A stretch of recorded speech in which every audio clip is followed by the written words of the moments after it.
ஐந்தாவது நபி ஸல்லல்லாஹு அலைஹி வஸல்லம் அவர்களுடைய ஷஃபாஅத். நபி ஸல்லல்லாஹு அலைஹி வஸல்லம் உங்களுக்கு 7 வகையான ஷஃபாஅத் வழங்கப்படுகிறது. அதில் ஒரு வகை என்ன தெரியுமா? நரகம் என்று முடிவு செய்யப்பட்ட ஒருவரை நரகத்திற்குள் விடாமல் சுவர்க்கத்திற்கு அழைத்து செல்லக்கூடிய ஷஃபாஅத், இது ஒரு வகை. அப்ப நாம செய்ய வேண்டியது என்ன தெரியுமா? நபி ஸல்லல்லாஹு அலைஹி வஸல்லம் அவங்களுடைய ஷஃபாஅத்தை பெறுவதற்குண்டான தகுதியை ஏற்படுத்தி கொள்றதுதான்.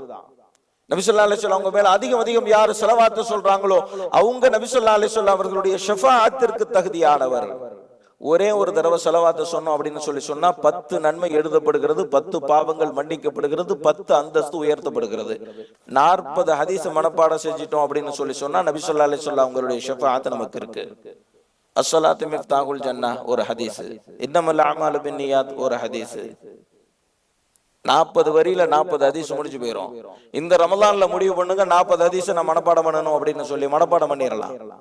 இது ஐந்தாவது. நபி ஸல்லல்லாஹு அலைஹி வஸல்லம் அவர்களுடைய ஷஃபாஅத்தின் மூலமாக நரகத்தில் இருந்து தன்னை தற்காத்துக் கொள்வதற்குண்டான ஒரு வாய்ப்பை அல்லாஹ் தருகிறான். ஆறாவது ஷஃபாஅத்துல் முஃமினீன், முஃமின்களினுடைய ஷஃபாஅத். ஹாஃபிஸ்களுக்கு அல்லாஹு ஜல்ல ஷானுஹு தஆலா ஷஃபாஅத் செய்யக்கூடிய வாய்ப்பை தர்றான். 10 பேருக்கு ஒரு ஹாஃபிஸ் சிபாரிசு செஞ்சு சொர்க்கத்துக்கு அழைச்சிட்டு போயிடுவார். நல்லடியார்கள் இறை நேசர்களுக்கு அல்லாஹ் அந்த வாய்ப்பை தருகிறான். அவர்கள் சிலருக்கு ஷஃபாஅத் செய்து சுவர்க்கத்திற்குள் அழைத்து சென்று விடுவார்கள்.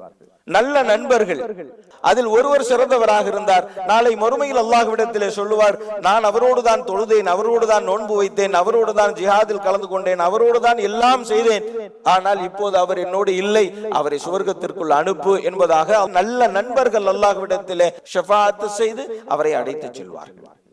சொர்க்கவாசிகள் அவங்க அல்லாஹ்ட்ட சொல்லுவாங்க, இவங்களெல்லாம் கொஞ்சம் எங்களோட அனுப்பி வச்சிருங்களேன் என்பதாக ஷஃபாஅத் செய்து நரகத்திற்கு செல்லக்கூடியவர்களை சுவர்க்கத்திற்கு அழைத்து செல்வார்கள்.